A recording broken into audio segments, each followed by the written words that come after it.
If I'd been told to check my brain half as much as I've been told to check my breasts, I would be in a very different position.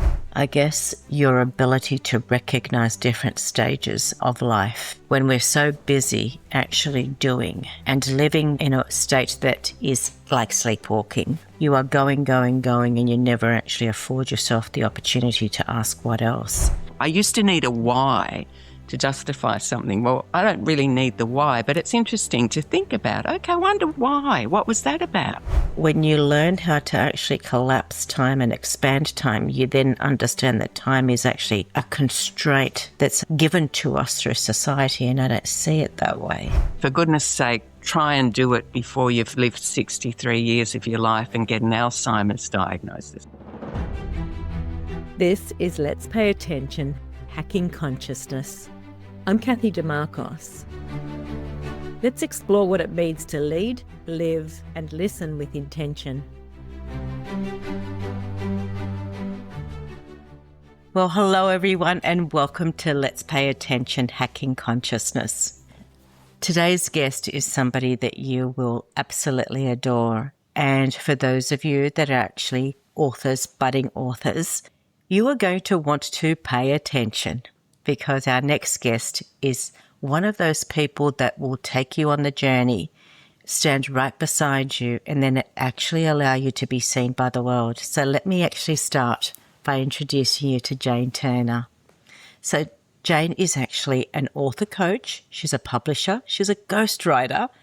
And most importantly, she's actually the author of 6 books, including the best-selling book, I should say, called The Ripple Effect, How to Write a Book That Changes Lives. Now, just by that title, you know why Jane is so special. Her groundbreaking new wordless book called Things to Worry About is quite touching, and she'll probably share a little bit of insight around that. Now, Jane was recently actually diagnosed with early-onset Alzheimer's disease. Not only does she actually help people continue to actually write their books and publish them, she also actually helps promote their books and build their profiles through accessing free publicity and speaking opportunities on stages all around the world, including the State Library of New South Wales, where she runs her popular author showcase events. Now, I shared with you that Jane was just recently actually diagnosed with early-onset Alzheimer's disease. Her story is extraordinary, and I'm hoping that she'll share a little bit of insight around that, because this is something that actually is likely to touch you either through a family, a friend, somebody that you know. So, Jane, welcome to Let's Pay Attention. Oh, Cathy, thank you so much. It was so wonderful to catch up with you recently, and I think there are no accidents in the world. I think it was really timely for us to get together again, because there is that sense that as much as we may try to plan our lives, we actually fall into the opportunities that we find. And this is a great opportunity for me to just spread the word about really my passion project at the moment is about presence. Yeah. And that's not a word except for Christmas time, when I ever use that word presence. And I'm using it in a different way, of course, now. But that, and I suppose I'll start from the end, and say, you mentioned my book. This is my most recent. Oh, and look, it's backwards and it's flashing, but I'll do that. It's called Things to, even I can't read it now, Things to Worry About. Yeah. I was trying to read it off the screen like a dope. Anyway, that came about because I have, for the last 10 years, I've been operating as an author coach. This came out of the fact that I was a public servant my whole working life up to the age of 52, I should say, when I was made redundant. And prior to that, I had done some coach training, which was absolutely life-changing for me. I learned about NLP. I learned about, deeper levels of ourselves. I was pretty much a surface level person for a very long time. And that took me just a little way through this journey of life that I've been on. But it gave me a little bit of a spring in my step where I thought, perhaps when I get my daughter through school, I'll move out of the safety of a place like working for the government and see what I can do in the coaching realm, because I had been coached myself and it was just mind-boggling to me, the changes that we can make and the blocks that we put in our own way. So this got me to write my first book. And that first book, what a journey was that. It was actually a 5-year journey and a $30,000 journey. I was investing in various writing programs. And, behind all of that was, yes, I was learning. That's fantastic. I was also procrastinating and not ready in inverted commas. And I only got ready when I was made redundant because I needed to work out some other way to get food on the table, as they say. So my first book, called Thrive in Midlife, came out. Now, you've already referenced people who could be watching this who might want to write a book. Well, folks, I guess I need to give you a little bit of bad news, and that is that books don't sell themselves. Books in and of themselves, if you write one, will change you. And in many cases, that's enough. But we do want to spread our message. We've written the book because there is something important we have to say. And we're not just saying it to ourselves. We want to share that message. And so the other part of the puzzle that I had to work out for myself is, okay, how am I going to sell a goddamn book now? How do I get the word out there?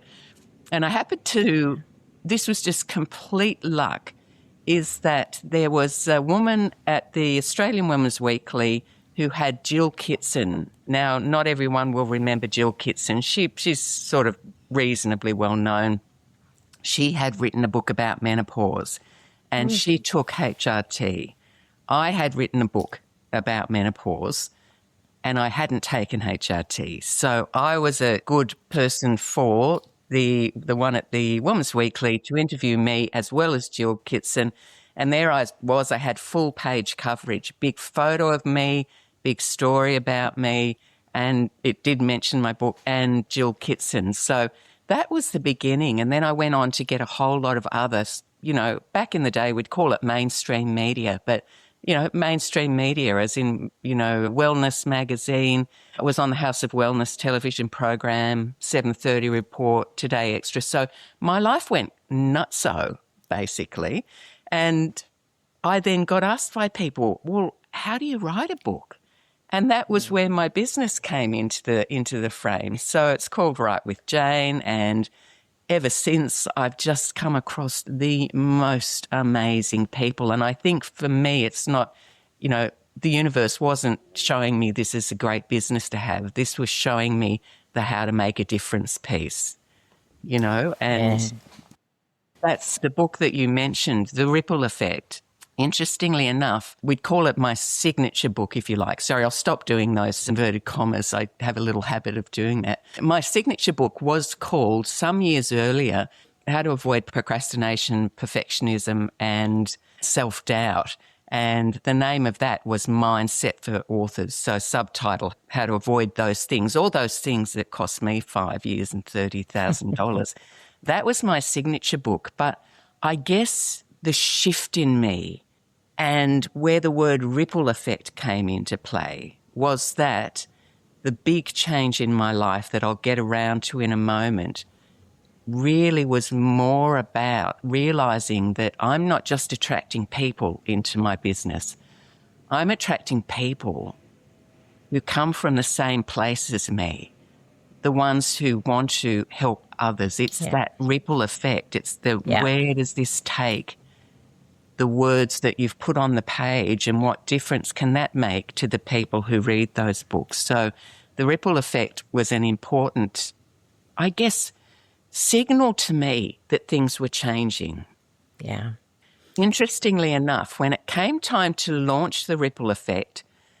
3 of my beautiful authors were ready to launch their books at the same time. And I said, hey, let's launch all these books together. Wouldn't that be fun? And yes, it was fun. And, yes, on the night, people were just raving about how great of a night it was. And the 3 other authors were, they were glowing. In fact, I was glowing too. You had 4 glowing authors. What's not to love about that? Exactly.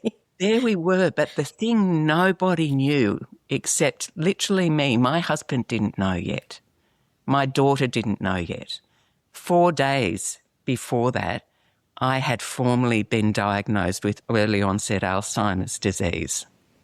And the one thing, I suppose before I say what bothered me there, what really worried me, and I'm going to use that word worry quite deliberately, what worried me was dropping some of the balls, because even a one-person book launch has a lot of moving parts. The logistics are, you wouldn't know it sitting in the audience, but a 4-person, and one of the authors launching was actually my very, very, very first person who ever had the trust to sign up and work with me. And he was launching the 2nd edition of his first book, and he's currently working on the 2nd book. But I said to him, Joel, I have to share something with you. And, I shared that with him, not knowing how he was going to respond. And he said, oh, no problem. You hand it all over to me. And, oh, my gosh, am I not a very, very lucky person to attract people like that? So therein the ripple effect came out. And that was fairly closely followed by my big wake-up call. When I'd moved through what are the words I want to use about how I felt, all of the emotions, if you like, from getting that diagnosis. Things like despair, things like, what was the word I used that, now it's just come back to me. Isn't it funny how that word didn't really want to come out? Shame. Yeah. Shame. What a weird emotion. Even now, I haven't quite processed that, Cathy, but shame. All sorts of others. But when I found out that Alzheimer's disease was the number 1 killer of women in Australia, which is where we're both based, it was anger. It was pure red rage. And I thought, I'm not okay with this. I need to get the word out about this. And I was walking around Sydney Park one day. In fact, I do my walks often because I can be a lazy person. I'm quite happy to own that.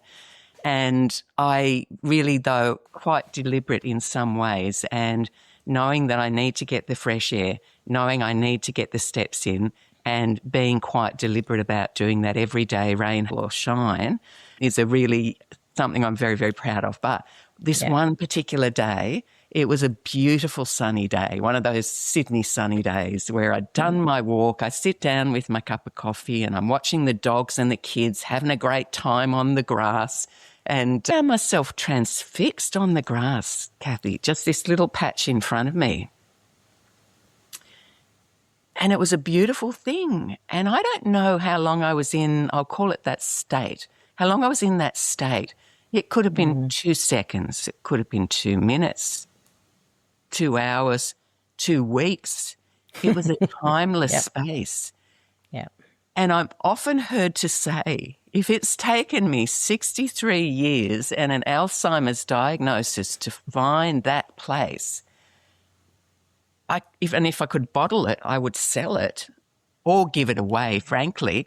And what is that space? People might be thinking. Well, that's the only word that could come to mind when I asked myself that question. What the heck was that? The word presence came to me. And, boy, is that a thing? And I wish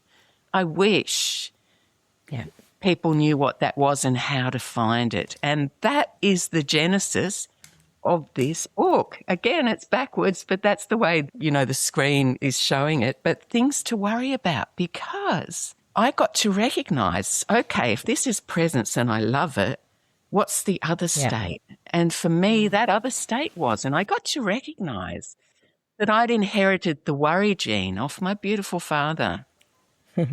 He never used the word worry, but looking back, I can see that I saw it was all over his face and his body. And I was like him. I was just like him. And it was never a moment of respite I had. Yeah. And boy, we don't want to live like that. And so this little book that I've got, I'll also now show you what's inside it, which is, again, every page, every single page is blank. That's the answer for you. Things like that, nothing. Now, somebody get it. Some people get that. Other people don't. And that's okay. The ones who get it, I'm getting orders for 10 books. Someone, like, they'll stumble on it and then they'll get back to me, look, where can I get a batch of 10 or 5 or whatever? It's just a lovely thing. And I just think, well, if a little book like that can help, or if watching this can help, you know, I'm here to help. And I don't say that in a lax sort of a way. Seriously, I'm driven by this. I could retire tomorrow. I could go and live up on the Gold Coast or whatever people do. Why would I do that? I'm loving this. I'm loving this feeling too. And one of the things I did in the first, you know, I'm in the 11th year of my business now. The first 10 years of my business, I just went like the clappers. I'm not a natural business person, and I was always afraid, again, of dropping balls, again, of not being top of mind of, you know, all of my potential authors, I should say. I was driven and I worked, overworked, never stopped. And I lost track of people. Since the diagnosis, since that wake-up call, I've caught up with a woman that I was close enough to buy a house with 25 years ago. And, you know, she went over to Brazil and did a whole lot of exciting things. We lost touch. I gave her a phone call a couple of weeks ago, and a bit like catching up with you, Cathy, although it wasn't that long that we'd had a break, but sitting down with her and chatting again, it was like it was just yesterday. But that was the way my life gave way to my business. And again, for any business people, I'd say, you know, just remember that there's a you in that. There's a you, and there's a someone else that you want to be, you know, actually sharing your light with. And, you know, really being comforted by, if you ever need comfort, whatever, honestly, friends are gold. You know, again, if we could bottle them up and sell it, that'd be a great thing too. So there was a few things that you shared, Jane, and thank you so much for your honesty, you know, and for your vulnerability through all of that. I think what you've left is so many little nuggets and things for people to actually reflect on, you know, across their personal lives as well as business in what you've shared. But I come back to something that I think is so relevant, actually a couple of things. One is in respect to the ripple effect. It's something that I actually talk about quite a lot.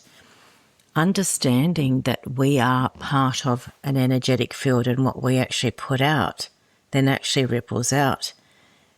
But the attraction piece that you mention in that who you then actually bring into your life, again, actually contributes to that ripple effect. And so when we pause like you did, you know, at Sydney Park for that moment of presence, that actually allows you to see things on such a different level.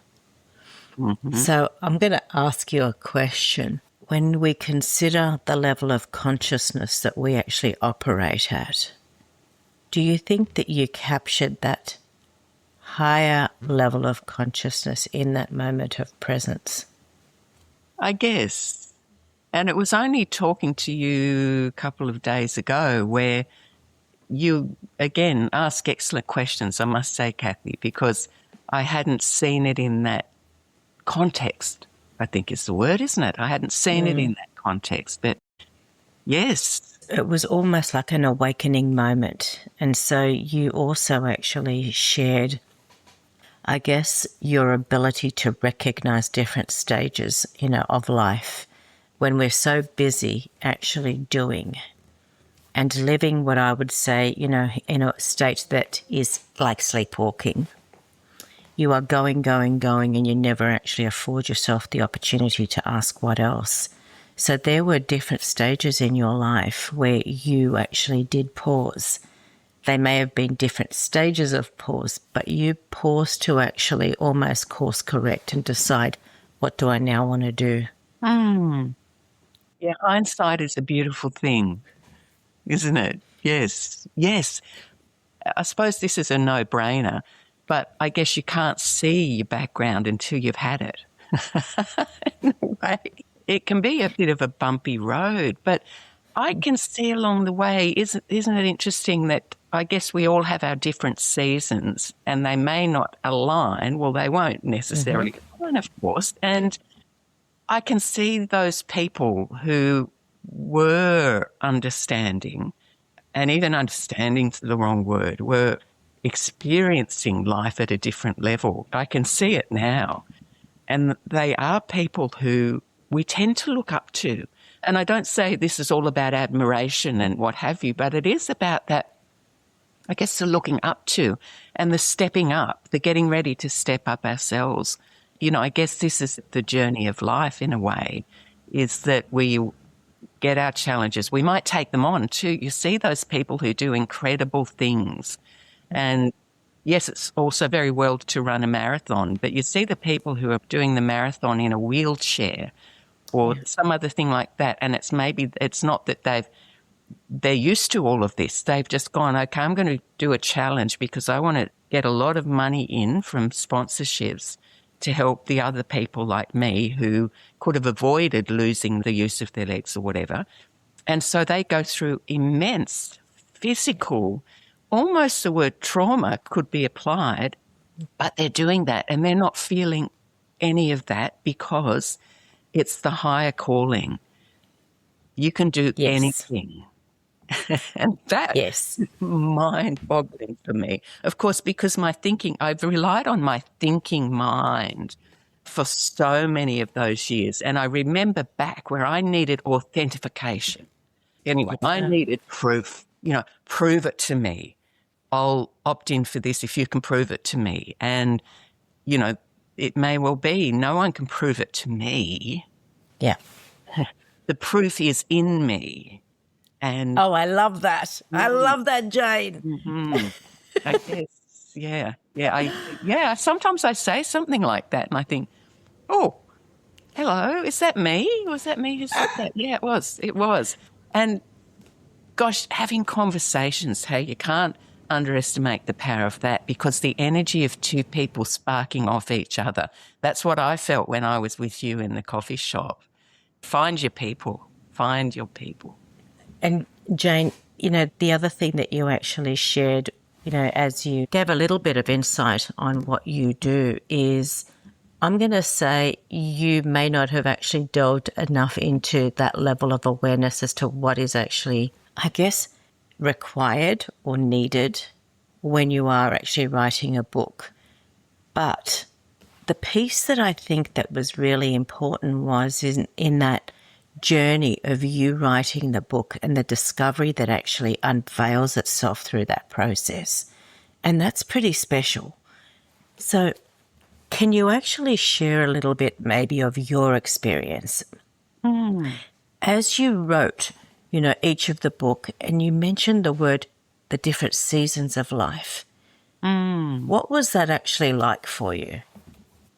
Looking at the first book now, and as I mentioned earlier, I started writing that book when I was in the, safe environment of money coming in and what have you. Yeah. And I guess that was preparing me for realizing, like, how come I wrote a book? Yes, I had a rationale for it. All the successful coaches had written books. Well, lots of successful coaches hadn't written books, but why was I called to write a book? And I can see that maybe it brought me again, back to the word presence. And I couldn't have identified it at the time. But the times where I didn't procrastinate and I did sit down and write and just ponder, isn't that a lovely word? And I haven't used that word for a long time, but just ponder what do I want to say? And what does the reader need to hear? Now, that alone is a getting out of that headspace that only looks like this much. Yeah. This is the headspace that is taking on the consciousness and the needs of other people. So way back then, when I wasn't even remotely conscious, the act of writing, I guess, guided me to start appreciating that is part of the human condition.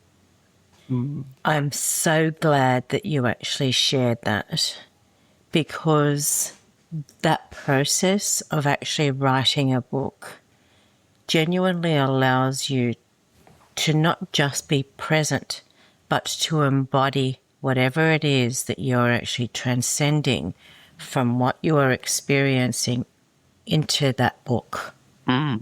That is actually consciousness to me. And I had a little bit of a giggle when you actually said, well, I guess that was me being conscious, you know.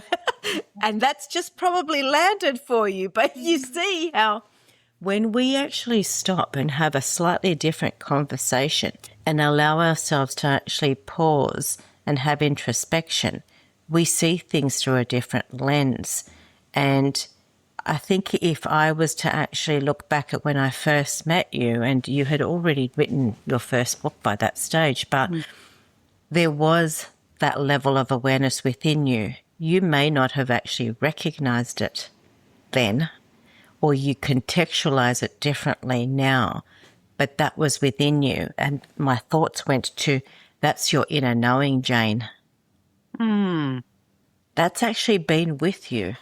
But sometimes our brain or our conditioning doesn't allow us to place it, you know, I'm going to say into the box of what we have been shown it needs to fit in. And my box was very much the kind of logical thinking. There's a right and there's a wrong. This means that. Yeah. And that's the end of the story. You know, that was my life. So it's so true that I guess we can only see what we allow ourselves to be open to. And for whatever reason, isn't it interesting? And I don't need the why so much anymore. I used to need a why to justify something. Well, I don't really need the why, but it's interesting to think about. Okay, I wonder why? What was that about? Why did I choose to be, well, small is the word I would use. Yeah, small. What was I hiding from? What was I protecting myself from? I don't really need answers to those questions, but because it doesn't apply anymore. But I just wonder. The opportunity to actually observe yourself in those situations is incredible. And the fact that you actually shared, you can ask the question, but it's not actually coming from a position of you need to resolve. And that's something that I actually talk about quite a lot, particularly at retreats when we afford ourselves the opportunity just to slow down. Observing ourselves without judgment. You mentioned a word earlier and it didn't quite come out, and that was shame. And you now actually shared playing small. And so you are raising words that a lot of people actually have an attachment to. So we're not in isolation, and that's why these conversations for me are so important, in that we bring the vulnerability and the authenticity to what people are experiencing to light, to actually have a genuine conversation about, because most of us actually experience it. We may not talk about it, but that's where the beauty lies, in us actually exploring What was that about? Lovely question.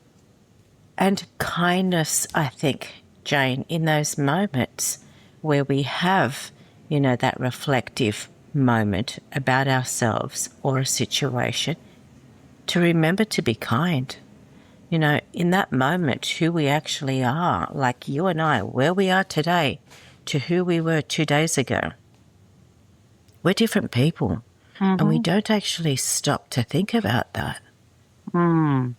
So think about your readers, what you're actually sharing and what you are gifting them. See, the ripple effect actually radiates at such a high vibration just through that process.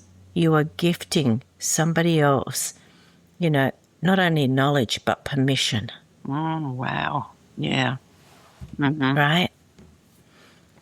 I think the way that you write your books, you're so considered. Even in your most recent book, what you're saying is you have permission to actually write your own story. Here you go. Just give yourself the time. Be still. Indeed. Jane, can we touch on the Alzheimer's piece? Because you also raised another really important piece, and that is, it is the highest disease experienced by women. I wasn't actually aware of that. You also actually raised that ignited something in you. And I think that that's actually a really important conversation. What would you actually like to perhaps share in that regard, and also maybe create as part of the conversation that continues, the ongoing conversation? So the fact that Alzheimer's is the number one killer of women in Australia, like those words just resonate through my body. And I'm often heard to say, if I'd been told to check my brain half as much as I've been told to check my breasts, I would be in a very different position. Now, I say that because, and this is really, really interesting timing, in that I just had a massive cleanup of my wardrobe. That may sound like such a pedestrian thing to do. For me, it was emotionally very deep and wrenching. I had someone here to help me do it. And what emerged, because when I say my wardrobe, we've got the wall-to-wall thing, the floor-to-ceiling thing. We've got the boxes of notebooks and what have you up high. So I never look at them. I don't remember what's there, totally ineffective. In the middle, I can get out my 5 pieces of clothing I actually wear, whatever. Now, what does our wardrobe say about us, I wonder? I've got shivers going up my spine here because there are so many notebooks, and they might be quite beautiful, as a product, beautiful notebooks that I've written, in some cases, 1 page, other cases, stacks of pages, so that there's no point just ripping out that old page and then thinking, okay, I'll start using it again, because I don't want to be wasteful. There was one that I'm sort of looking at what's on the pages, and I read this particular one, and it goes back 5 years, Cathy. 5 years, where I wrote, and to give a little bit of background to what's going on here, there were times where my business, I'm a terrible business person. I do not have, I think, a business bone in my body, and I won't even go to what then that means about what my thoughts are about how safe I was in the public service and how vulnerable then when I was out running my own business. That whole story, there's got to be a book about that or something. I don't want to be listeners, because the point is here, this one book, and I had been, as well as running the business, doing some recruitment work so that I had some other income coming in. And I'd been doing some work for a government agency, and I wrote on the page, oh my God, 2 more days to go. I can't even read my writing. My notes are crap. I don't think I'm up to doing this work anymore. Wow. I don't think I'm up to doing this work anymore. That wasn't hard work for me.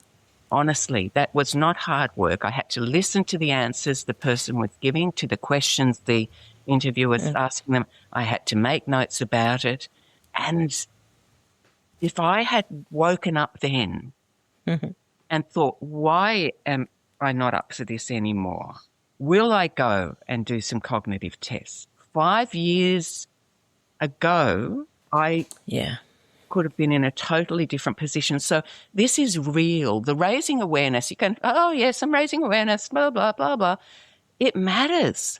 I have a 25-year-old daughter. I have nieces in their 40s. We just need just to be as aware as we are. As I say, we are conscious of our breast cancer, and it's a serious matter, and I'm not trying to underscore that. I just want people to be aware that this is a really serious thing too. And, you know, people might be looking at me and thinking, hey, Alzheimer's not too bad. Look at that woman. She's producing books. She's still running her business, blah, blah, blah. I'm also falling over. Yeah. I have balance problems. I have, in the last 12 months, a fractured left ankle, right elbow, and a really quite badly broken right hand. Isn't that interesting too about the right hand? Yes. Anywho, Pause. Presence. You know, but of course, the fact that I'm not just buying into then, a diagnosis, well, there's an endpoint and I got nothing. You know, I'm empowered. I'm massively empowered, actually, about not only spreading the word, but, you know, optimizing my chances of being as well as I possibly can for as long as I possibly can. So I guess that's another message too, is don't give up. You know, we're worth it. We're worth the effort. Absolutely. You know, Jane, that story that you just shared, your experience of 5 years ago, they're the little things that we don't pay attention to. Now, that was a nudge, but in our automated state of do,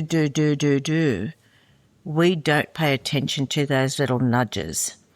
And it's interesting, it's not until we reach a crisis that we stop to pay attention and we don't even recognize that's actually reactive. Oh, yes. Mm-hmm. And what happens when we're operating from a reactive state? We're not making the best choices. You know, our nervous system is actually now in a parasympathetic state. And so it is operating, you know, at a state where we don't have that clarity. And so again, we're not necessarily positioning ourselves, you know, to make the best choices. Your moment of where you explained and shared, you know, where you sat at Sydney Park, being able to actually bring yourself back to that state of presence, you know, despite the chaos, is what I'm actually hearing and feeling from you. That you've actually taken that on board, you have embodied it, you know, and I think you shared with me that one of the things that you explored was to do Tai Chi. Right? Tai Chi does that, you know, so that stillness, you know, whether it is for 5 minutes, whether it is for 2 hours, whatever it is, that actually allows your nervous system to calm down and actually helps you to pay attention. And so if I was to share with you, as I listen to you, Jane, you are actually living that practice.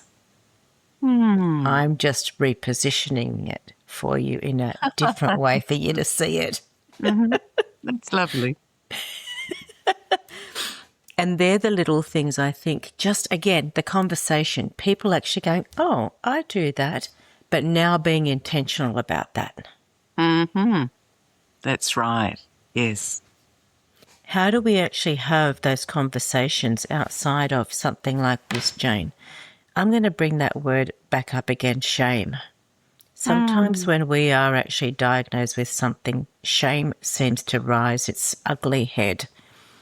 Not that I'm looking to find reasons for it, but it just happens. Or guilt. Guilt also, yes. And what is that about? When you try and tease that out, it's such a paradox. Because guilt and shame, there's no place for those things. No. And perhaps underneath both of those lies fear. You know, the unknown. But you also actually said something else that I think speaks to that point. You no longer need to know why. And sometimes that actually takes that away, because the fear away, because you are now actually giving yourself permission to trust yourself. How do you have that ability? How do you reach that stage where that inner knowing actually allows you to know that you are exactly where you're meant to be? I guess it's everyone's journey.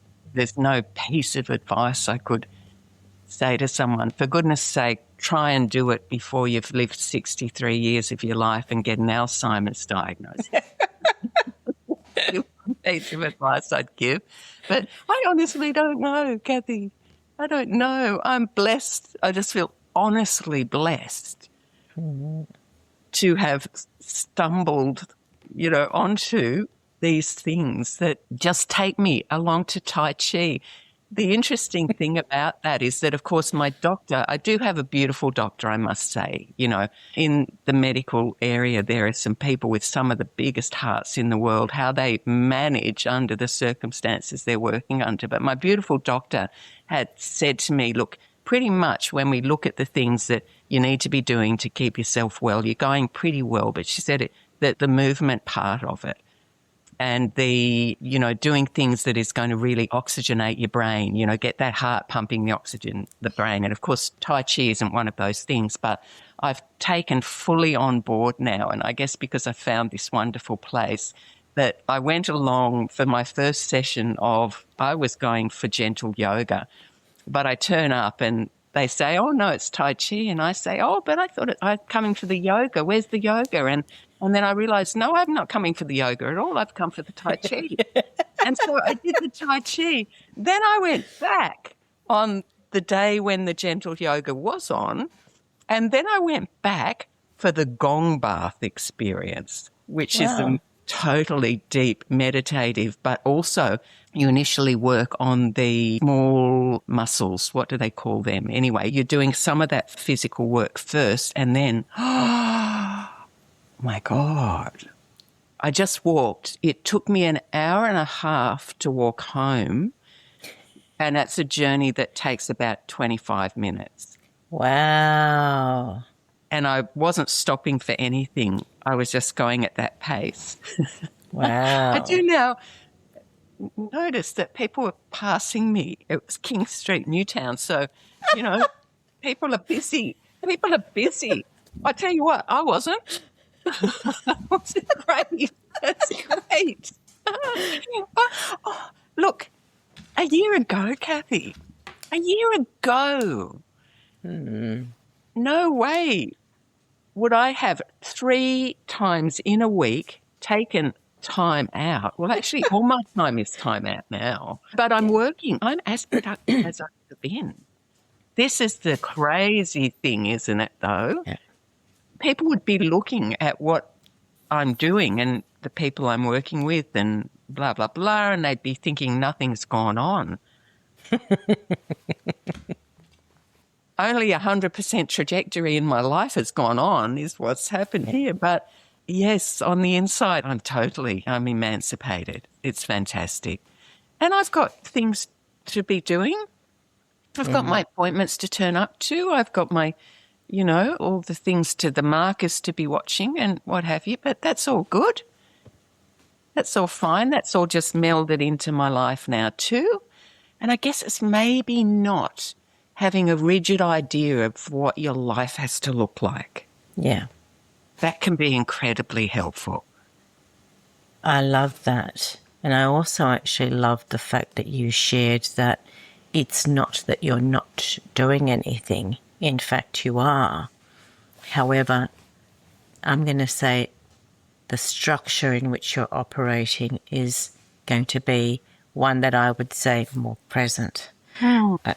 People often say to me, Jane, you're so busy, Cathy. And I don't think I've ever said that I'm busy in my entire life. And when I look at what I do internally, to your point, I actually operate at a very steady pace. There is flow. You know, time stands still in my world. I don't know what other people see, but in my world, time is actually slow. And sometimes I say to people, well, when you learn how to actually collapse time and expand time, you then understand that time is actually a constraint that's actually given to us through society, and I don't see it that way, right? And I think that's what you're actually saying. I have, Jane, one question for you. And we have covered so much in what you have shared. If you were to say or share one thing with whoever actually is going to be listening to this podcast, what would that be?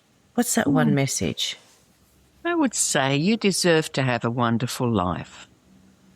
You deserve to be loved. You deserve to look after yourself. You come first. That's beautiful. I think that actually almost brings us right back to your moment at Sydney Park of presence. Well, Jane Turner, what a joy it is to actually be in your presence. Thank you so much for joining me on this podcast. Thank you for having me, Kat. It is such a delight. But anybody who is contemplating writing a book, please reach out to Jane. That journey walking alongside Jane is actually going to take you just on a different trajectory. Thank you, Cathy. This was Let's Pay Attention, Hacking Consciousness. Stay awake, lead with heart, be bold enough to listen deeply. I'm Cathy Dimarchos. Until next time, be the impact.